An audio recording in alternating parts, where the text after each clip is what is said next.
There we go. In we go into the hothouse. So we got a wealth of tomato plants and chilies and what have you. There'll also be a couple of watering cans. There'll probably be three actually, three big ones. And for in here, for the smaller pots, you're best filling up from the bigger pots this thing, because then you don't splash water all over the tomato plants. And you got lots of chilies. The bigger chili pots you can use the bigger ones for. The bigger, watering cans, where you can splash water about pretty much all over the place with them.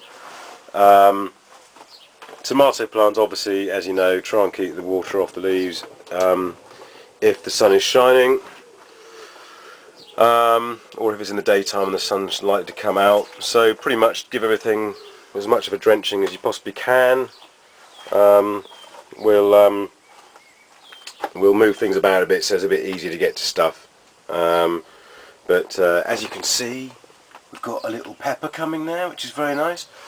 And this big dripper thing, that wants to be filled up each time you come, really. And in fact there will be another possibly two mounted around the rest of the greenhouse, but you'll see them.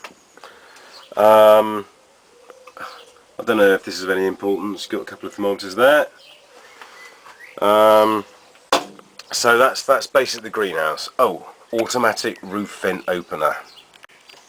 Oh, and if you see any aphids or any other trouble thingies, give it a blast with that thing. Moving on onto this bed. Under this one are that Liz is just undoing.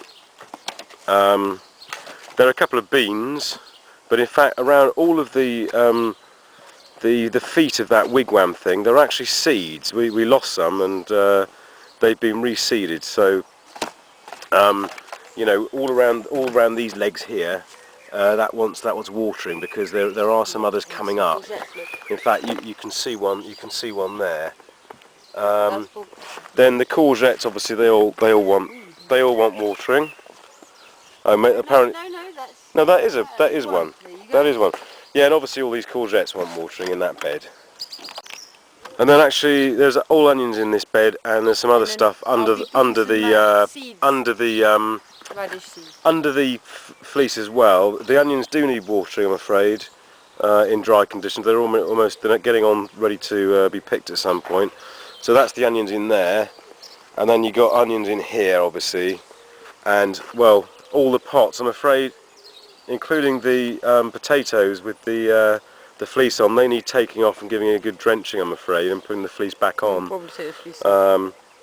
We may, I don't know, take the fleece off before we go. I don't know, who knows. And there's some beans there which are holding the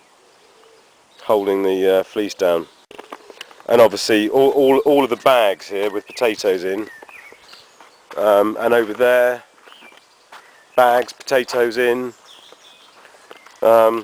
These raspberries grow like weeds, don't worry about them, they're fine. Oh, another bag of potatoes there, all fairly obvious. Oh, here we go, there's a courgette in there, if you could water that please. Now I'm afraid the whole of this bed is full of stuff, even if you can't see it. Every bit has got stuff planted in it, and the whole thing needs having the fleece taken off and watering. It's basically there are sticks wherever there's a row. Some of them are yellow pegs and some of them are little sticks stuck in, but basically the whole bed needs drenching, mate. Cheers. Oh yes, and this is quite important too. This is where you get the water from. Wait for it, hang on, I don't want to run out of battery before I get there.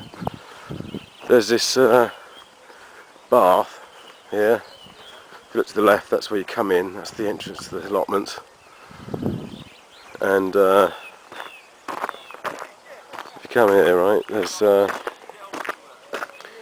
a bath, and to fill up the thing, what you do is you if you're doing lots of watering, you push it on, push that bit of bedding twine over so it keeps it running, and then you just leave it running while you walk back and forth to the allotment. Otherwise you run out of water. So it's quite okay to leave that running as long as it doesn't overflow, which it never does.